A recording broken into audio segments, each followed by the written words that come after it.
Welcome to APL. APL में आप सभी का स्वागत है। तो वनडे वर्ल्ड कप की मैं आज बात करूंगी मैच नंबर 35, 36, 37 और 38 की। तो हम पहले बात करते हैं न्यूजीलैंड वर्सेस पाकिस्तान का मैच। न्यूजीलैंड ने 401 रन बनाए, उनके सचिन रविंद्रा ने फिर से अपनी सेंचुरी ठोक दी और केन विलियमसन जो इस मैच में खेल रहे थे उनकी 5 रनों से सेंचुरी रह गई।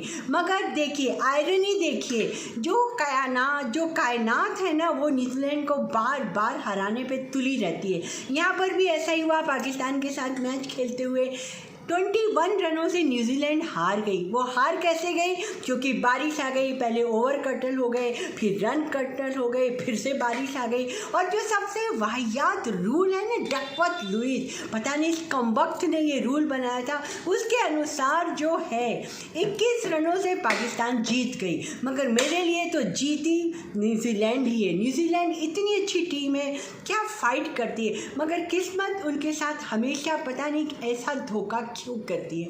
पाकिस्तान को ज़्यादा खुश होने की ज़रूरत नहीं है। उनके जो फ़खर ज़मान है, हाँ, वो ज़रूर हमारे रोहित शर्मा से और कोहली से इंस्पायर्ड हो गए, लंबे लंबे तान के छक्के मारे। असल में उन्हीं के कारण पाकिस्तान जीत गई है कि उन्होंने बहुत फास्ट रन बना रहे थे, तो बारिश के कारण जो ओवर कटल हुए ना, उसके कारण वो जीत गए। मगर क्या ये आगे अपना ऐसे ही मेंटेन करेंगे? और पाकिस्तान के लिए अभी तो मंजिल बहुत दूर है। 4 मैच हार कर भी न्यूजीलैंड टॉप 4 में है, बिकॉज वो बहुत अच्छा खेले थ्रू आउट, उनका रन रेट बहुत अच्छा है। अब आगे देखें क्या होता है। उसके बाद मैं बात करूंगी इंग्लैंड वर्सेस ऑस्ट्रेलिया की। आपने इस वाले वर्ल्ड कप में सबसे कंसिस्टेंसी जो रखी है ना, वो इंग्लैंड ने रखी है। वो लगातार नीचे जाती रही और नीचे जाकर फाइनली अभी वो वर्ल्ड कप से आउट हो गई है। 35 रनों से जो है ऑस्ट्रेलिया ने ये मैच जीत लिया और फिर मतलब अभी ऑस्ट्रेलिया तो सेमीफाइनल में उनके 100% चांस हैं और फाइनली ऑफिशियली जो है इंग्लैंड वर्ल्ड कप से आउट हो गई है। मतलब बड़े आश्चर्य की बात है कि पिछले साल की विनर टीम आज टॉप में, मतलब टॉप 10 में सबसे नीचे है। इनके कभी कभी कर्मा आपको ऐसी राह दिखाते हैं कि अश्के भाई अश्के। इनके सारे बैट्समैन फेल हुए हैं, जॉस बटलर हो, बेन स्टोक हो, फिर जो रूट हो, everybody, every bowler and every batsman has failed and I am not sympathise with England. England deserve for this treatment. इसके बाद हम बात करते हैं साउथ अफ्रीका वर्सेस इंडिया की। अब ये मैच मुझे लग रहा था बड़ा इंटरेस्टिंग होगा, क्योंकि टॉप ऑफ द टेबल पे यही 2 टीमें हैं, इंडिया और साउथ अफ्रीका। साउथ अफ्रीका जो है ना, कंटिन्यूसली बहुत अच्छा क्रिकेट खेल रही है। इस बार इंडिया ने जो है ना, पहले बैटिंग करने का मतलब सोचा। रोहित शर्मा को लगा कि पिछली बार उन्होंने पहले बैटिंग ली थी तो थोड़े रन कम बने थे, इसलिए उन्होंने इस बार 325 रन बना ही डाले। और अपने जो भाई कोहली सर हैं, उन्होंने तो सचिन तेंदुलकर की जो सेंचुरी है 49 सेंचुरी, उसके बराबरी कर ली है। मुझे लगता है इस वर्ल्ड के ख़त्म होते होते वो सचिन तेंदुलकर का रिकॉर्ड भी तोड़ ही डालेंगे। सचिन की जो सेंचुरीज हैं वो काफ़ी सारे मैचेस में थी, कोहली से बहुत ज़्यादा कम मैचेस में अपनी ये सेंचुरी उन्होंने कंप्लीट कर ली है। उसके बाद मुझे लग रहा था कि 300 के ऊपर जो रन है तो मतलब नॉर्मल बात है, साउथ अफ्रीका बना ही लेगी। मगर भाई साउथ अफ्रीका को क्या हुआ, 85 पर ऑल आउट हो गए, 245 रनों से हारी है। अश्के भाई अश्के, मैं तो सोच भी नहीं सकती कि ये मतलब बहुमा इतने हाइट में छोटे हैं तो इस तरह से मतलब उड़ ही जाएंगे इंडिया के सामने।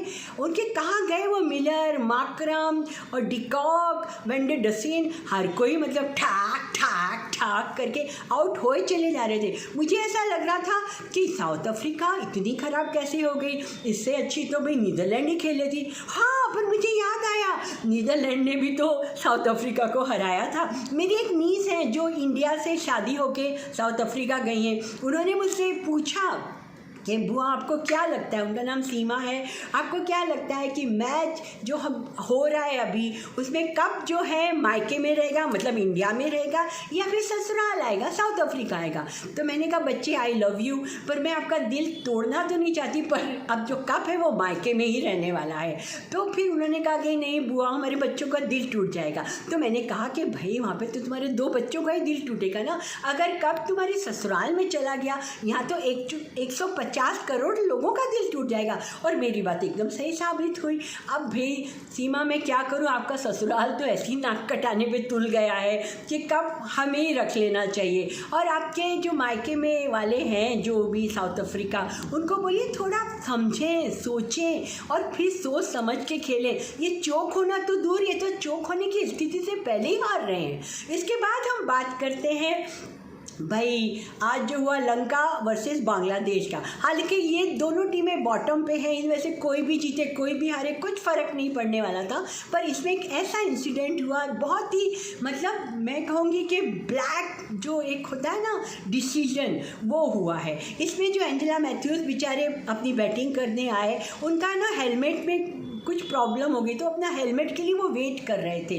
तो शाकिब उल हसन, जिनको मैं इतना जेंटलमैन समझती थी, आज उन्होंने इतनी ख़राब स्पोर्ट्समैन स्पिरिट दिखाई है कि उनसे मुझे चिढ़ हो गई है। उन्होंने ना एम्पायर को कहा कि 2 मिनट से ज़्यादा हो गया है तो आप एंजेला मैथ्यूज़ को आउट करिए, गेट आउट करिए यहाँ से क्रीज के बाहर। तब तक उनका हेलमेट आ भी गया था। एंजेला मैथ्यूज़ ने शाकिब को बोला भी कि भाई अपने ये कंप्लेंट वापस ले लो, पर शाकिब बोला नो नो नो, टक टू द एम्पायर। और खैर एम्पायर तो हमारे यहाँ के क्या है, मतलब उनके नाम पे तो, एम्पायरिंग के नाम पे तो धब्बा है।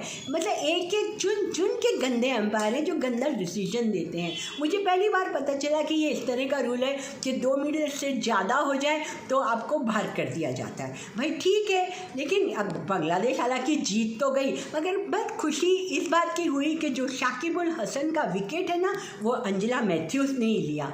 अब ये दोनों टीमें ना वर्ल्ड कप से बाहर हैं, दोनों एलिमिनेट हो चुकी हैं। इसके बाद हम बात करते हैं, नहीं अब तो बात करने को बचा ही नहीं, चारों मैच की तो बात हो गई। अब मैं आपसे बहुत जल्दी मिलूंगी अगले 4 मैचेस के रिव्यूज़ को लेके। तब तक आप अपना ध्यान रखें, प्यार से रहें, मेरी APL को ऐसे ही प्यार दें।